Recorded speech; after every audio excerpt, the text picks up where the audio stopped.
Get ready for a trip back in time.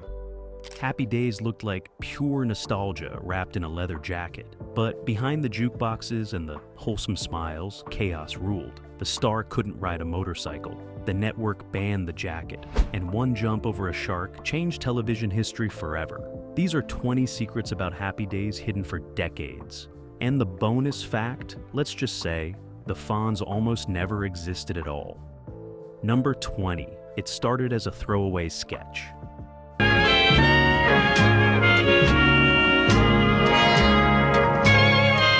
It wasn't an original idea. Before Happy Days became the sitcom that defined a generation, it was just a single segment buried inside another show. In 1972, producer Gary Marshall created a nostalgic sketch called Love and the Happy Days for the anthology series Love, American Style. It featured Ron Howard and Anson Williams as teenagers in 1950s Milwaukee, navigating sock hops and first dates. The segment aired once, got decent ratings, and disappeared. But ABC executives remembered it. 2 years later, when American Graffiti became a massive hit and studios realized audiences were hungry for 50s nostalgia, they called Marshall. Can you turn that sketch into a series? Marshall said yes. He expanded the concept, deepened the characters, and built an entire world around Arnold's Drive-In. What started as a 15-minute throwaway became one of the longest-running sitcoms in television history. The DNA was always there, waiting to be discovered, and all it took was one executive remembering a sketch that almost nobody saw. Number 19. Ron Howard wasn't the first choice. Get your jacket and you can't. Hey, what, you crazy? Think I need those to be cool? The role of Richie Cunningham was supposed to go to someone else.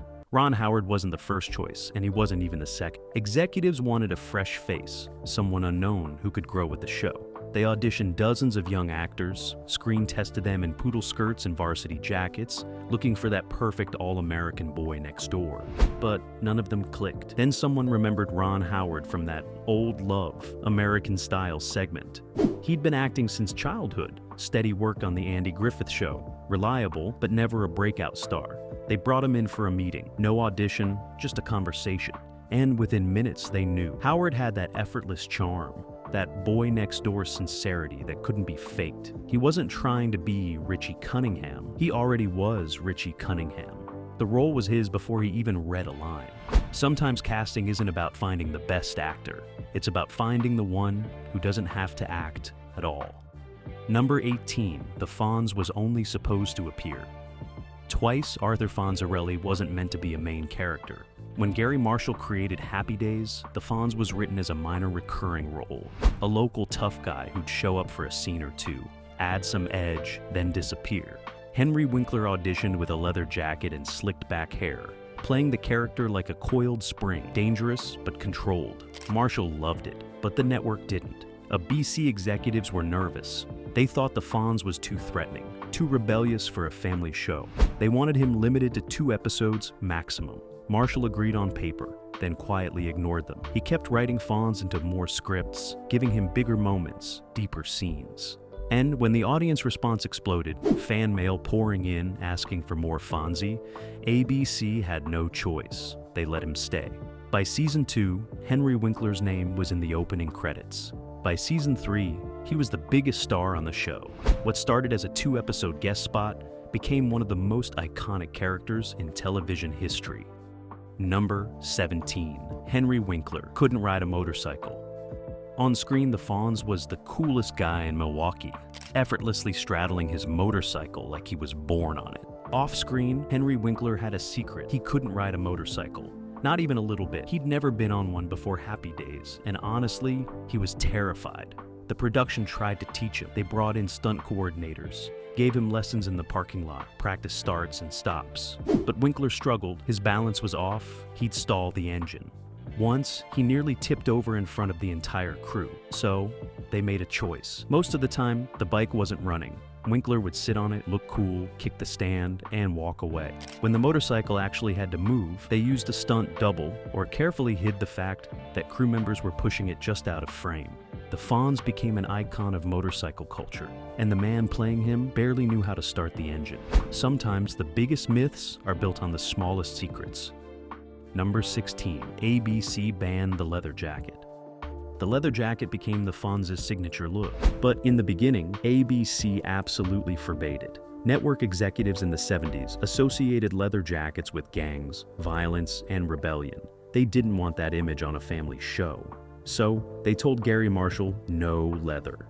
Ever. Fonzie had to wear something softer, something safer. Marshall fought back, but the network wouldn't budge. Then he found a loophole. If the Fonz was near his motorcycle, he could wear the jacket for safety reasons. Protective gear, not a fashion statement. The network reluctantly agreed. So, Marshall made sure every Fonz scene happened near that bike, even indoors, even when it made no sense. The motorcycle became a prop, an excuse, a shield against network censorship. And slowly, episode by episode, the jacket became so iconic that ABC stopped complaining. By season 2, Fonzie wore it everywhere, bike or no bike. What started as a band turned into one of the most recognizable costumes in TV history, all because one producer refused to back down. Number 15, the famous thumbs up was an accident. The Fonz's double thumbs up with that signature "aye" sound became his calling card, but it wasn't written in the script. It wasn't planned by the director. It was pure improvisation, born from nerves. During an early rehearsal, Henry Winkler was struggling with a line. He couldn't get the delivery right, kept stumbling over the words. Frustrated, he just threw up his thumbs and made a sound. "Aye." The crew laughed. Gary Marshall told him to do it again on camera. Winkler did, and the audience in the studio went wild. Marshall immediately told the writers to work it into future scripts. Within weeks, it became Fonzie's trademark move. Kids across America started doing it. The thumbs up appeared on lunchboxes, posters, t-shirts. It became bigger than the show itself. And it all started because an actor blanked on a line and filled the silence with instinct. Sometimes the most iconic moments aren't crafted. They're accidents that catch fire. Number 14. Marion Ross was terrified of being fired. Marion Ross played Marion Cunningham, the warm-hearted mother who anchored the entire Cunningham family. But behind the scenes, she spent the first 2 seasons convinced she was about to be replaced. Ross wasn't a big name when she was cast. She'd done small TV roles, character work, nothing major, and she knew the network wanted someone with more star power. During the first season, ratings were shaky. The show was still finding its voice. And every week, Ross would ask Gary Marshall the same question. "Am I getting fired?" Marshall would laugh and tell her no, but she didn't believe him. She kept her performances understated, trying not to draw attention, playing it safe. Then something shifted. The ratings climbed. Fan mail started mentioning Mrs. C. Critics praised her warmth, and slowly, Ross relaxed. By season 3, she wasn't just safe, she was beloved. Marion Cunningham became the TV mom of the 70s. But for those early years, the woman playing her spent every day waiting for the axe to fall. Number 13, Tom Bosley, almost quit after season 1. Tom Bosley played Howard Cunningham, the steady, reliable father figure. But after the first season wrapped, he seriously considered walking away. Bosley was a stage actor, a Tony Award winner who loved live theater. Sitcom work felt limiting, repetitive, beneath his training. He told his agent he wasn't sure he wanted to come back for season 2. The show was fine, but it wasn't fulfilling. Then Gary Marshall called him into his office. He didn't beg, he didn't offer more money. He just asked Bosley one question. "Do you want to be part of something that matters?" Marshall explained his vision, where the show could go, how the characters could grow. He promised Bosley that Howard Cunningham wouldn't just be a dad. He'd be a symbol of decency, stability, the kind of father figure America needed in the 70s. Bosley thought about it for a week, then he signed on for season 2. He stayed for all 11 seasons, and Howard Cunningham became one of the most respected father figures in television history, all because one conversation changed everything. Number 12, Erin Moran, says Storr, and grew up on the set. Erin Moran was only 13 years old when she was cast as Joni Cunningham. She wasn't just playing a kid, she was a kid. And over the next 11 years, the Happy Days set became her entire world. She went through puberty on camera, had her first crush on set, learned to drive in the studio parking lot. The cast and crew watched her transform from a child into a young woman. And every awkward stage was captured on film. It wasn't always easy. Moran later said she struggled with the pressure, the scrutiny, the lack of privacy. She'd film an episode dealing with teenage problems, then go home and face the exact same problems in real life. The lines blurred. Joni's life became her life. And when the show finally ended in 1984, Moran was 23 years old. She'd spent nearly half her life on that set. For better or worse, Happy Days wasn't just a job. It was her childhood, her adolescence, her entire coming-of-age story, played out in front of millions. Number 11, the show almost got canceled. After one season, Happy Days premiered in January 1974 to mixed reviews and mediocre ratings. Critics called it nostalgic fluff, harmless but forgettable. By the end of the first season, ABC was ready to pull the plug. The show hadn't found an audience, it wasn't making noise, and the network had other projects they wanted to greenlight. Gary Marshall begged for another chance. He argued that the show just needed time, that audiences would come around. ABC agreed to a second season, but with conditions. Smaller budget, less promotion. And if the ratings didn't improve, it was over. Marshall made changes. He gave the Fonz more screen time. He shifted the tone, leaned harder into comedy. And slowly, something clicked. By mid-season 2, ratings started climbing. By the end of season 2, Happy Days was a certified hit. It went on to run for 11 seasons and spawn multiple spin-offs. But for one terrifying summer, it came within inches of cancellation. Sometimes survival is just a matter of one more chance. Number 10, the jump the shark moment, created a pop culture phrase. In season 5, episode 3, the show sent the Cunningham family to Hollywood. And in one scene, Fonzie water-skied in his leather jacket and literally jumped over a shark. At the time, it seemed harmless, just another silly stunt in a comedy series. But years later, that single moment birthed an entire cultural phenomenon.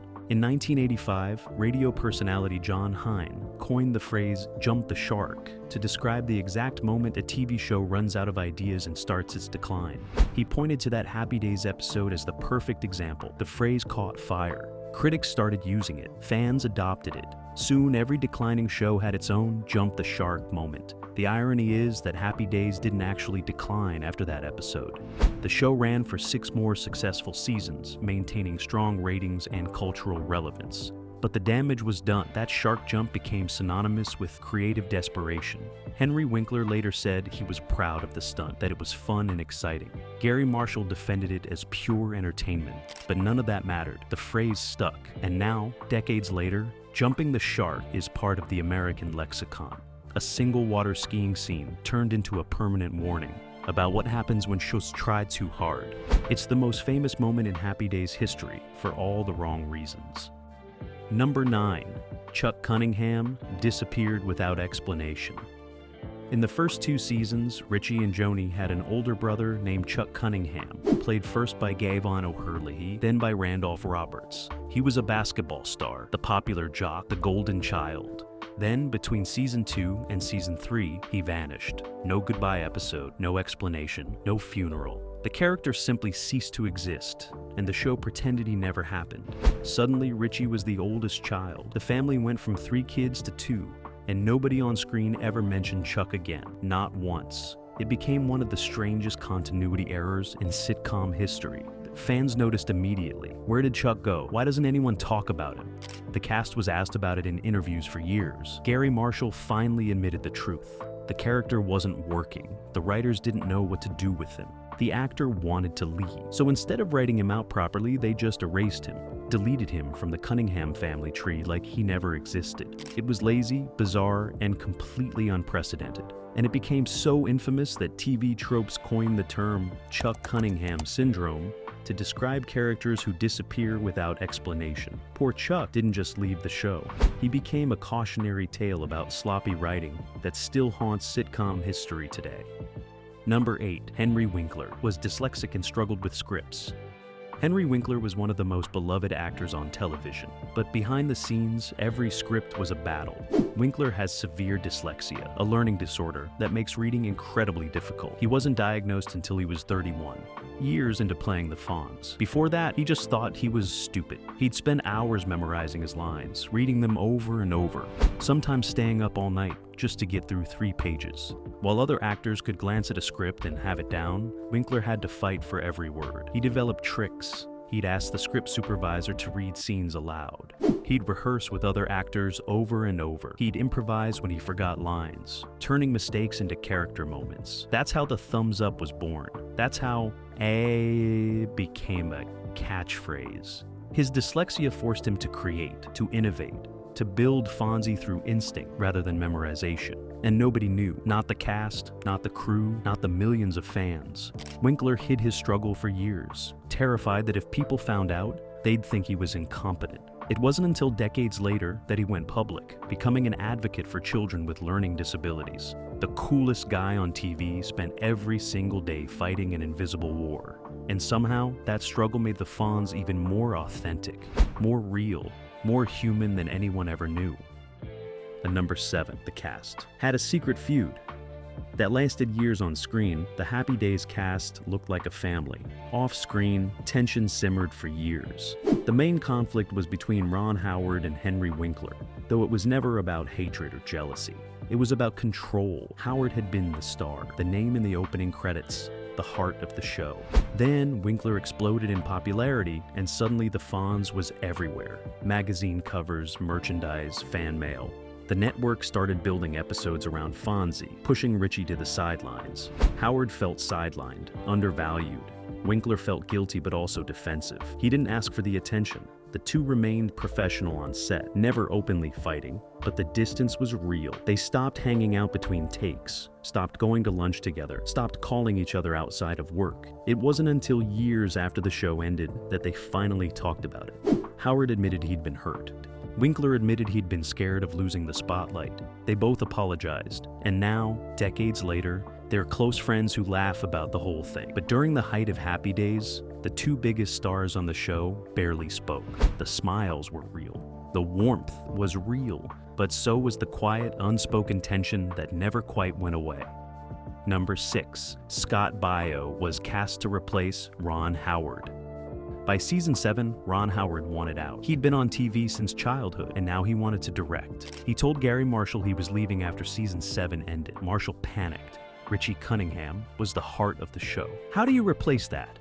Marshall's solution was to bring in fresh blood, younger energy. Enter Scott Baio as Chechi Arcola, Fonzie's cousin. Baio was 17, good-looking, charismatic, and he had chemistry with Aaron Moran's Joni. The plan was simple: slowly shift focus from Richie to Chechi, make the younger generation the new center of the show. And when Howard finally left in season 7, Chachi would take over as the lead. Except it didn't quite work that way. Chachi became popular, but he couldn't carry the show alone. So Marshall pivoted. He gave Chachi and Joni their own spin-off, Joni Loves Chachi, which lasted 1 season before being canceled. Meanwhile, Happy Days continued without Richie, leaning heavily on Fonzie and the supporting cast. It survived, but it was never quite the same. Baio did his job.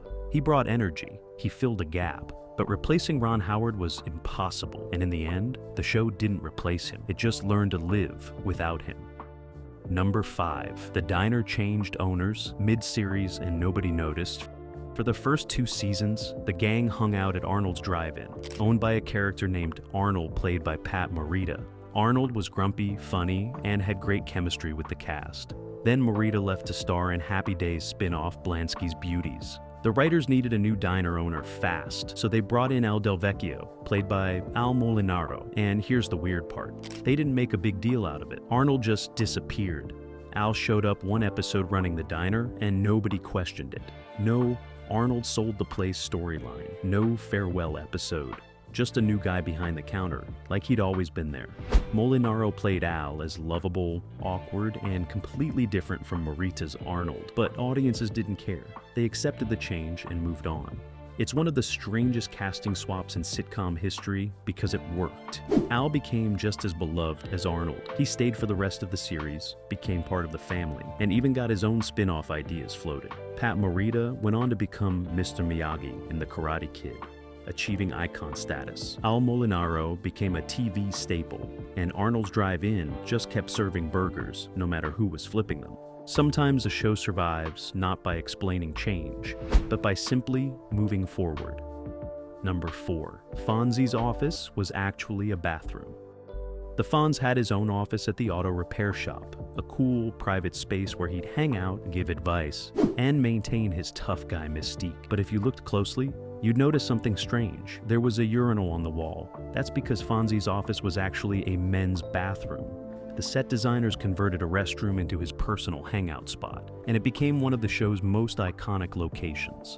Why a bathroom? Budget. The production didn't have money or space to build a separate office set, so they repurposed what they had. They covered the urinal with posters and motorcycle parts, added a desk, threw in some tools, and called it an office. Most viewers never noticed, and the ones who did thought it was a joke, part of Fonzie's rebellious charm. Of course, he'd take over the bathroom. That's so Fonz. But it wasn't a character choice. It was pure necessity. The crew was limited by space and money, so they improvised. And somehow, that bathroom-turned-office became one of the most memorable sets in 70s television. It's where Fonzie gave life advice, where he fixed bikes, where he proved you didn't need a fancy boardroom to be cool, just a men's room and enough confidence to make it yours. Number 3. The show had 3 different theme songs. Most people remember Happy Days by Pratt and McClain, that upbeat rock and roll anthem with the Sunday Monday Happy Days chorus. But that wasn't the original theme. For the first 2 seasons, the show opened with Bill Haley and his Comets' Rock Around the Clock, a 50s classic that set the nostalgic tone perfectly. It was licensed, authentic, and expensive. By season 3, the network wanted something original, something they owned. So Gary Marshall commissioned a new theme song, Enter Happy Days by Pratt and McClain, which debuted in season 3 and became instantly iconic. Kids sang it, bands covered it, it hit the Billboard charts. But here's the weird part. In later syndication and streaming releases, some episodes reverted back to Rock Around the Clock because of licensing disputes. So, depending on where you watch Happy Days, you might hear different theme songs for the same episodes. And there was a third variation, a slower instrumental version used briefly in international markets. The show's opening changed more than most fans realize. But the one everyone remembers, the one that defined the series, is that catchy Happy Days song that promised everything would be alright, even if it wasn't always the song playing when the show first aired. Number 2. The cast wasn't allowed to acknowledge the 70s. Happy Days was set in the 50s, but it was filmed in the 70s, and the production went to extreme lengths to maintain the illusion. The cast wasn't allowed to reference anything modern. No mentions of current events, no slang from the 70s, no music from after 1962. If an actor slipped and used a modern phrase, they'd have to reshoot the entire scene. Even off-set, the cast was discouraged from doing interviews that broke the nostalgic bubble. Wardrobe was carefully monitored. Hair had to be styled period appropriate. No sideburns too long, no hairstyles too contemporary. Winkler's leather jacket had to look vintage, not new. The cars in the background were all 50s models, rented or borrowed from collectors. Even the Pepsi cans in the diner were vintage reproductions. The obsession with authenticity was relentless. And it worked. Audiences believed in the world. They forgot they were watching a 70s show pretending to be the 50s. The illusion held for 11 seasons, but behind the scenes, it was a constant battle. Every detail had to be checked, every prop had to be approved. The cast lived in 2 decades at once, filming in platform shoes, then changing into saddle shoes for the cameras. The line between past and present blurred so much that some cast members later said they started thinking in 50s slang even when they went home.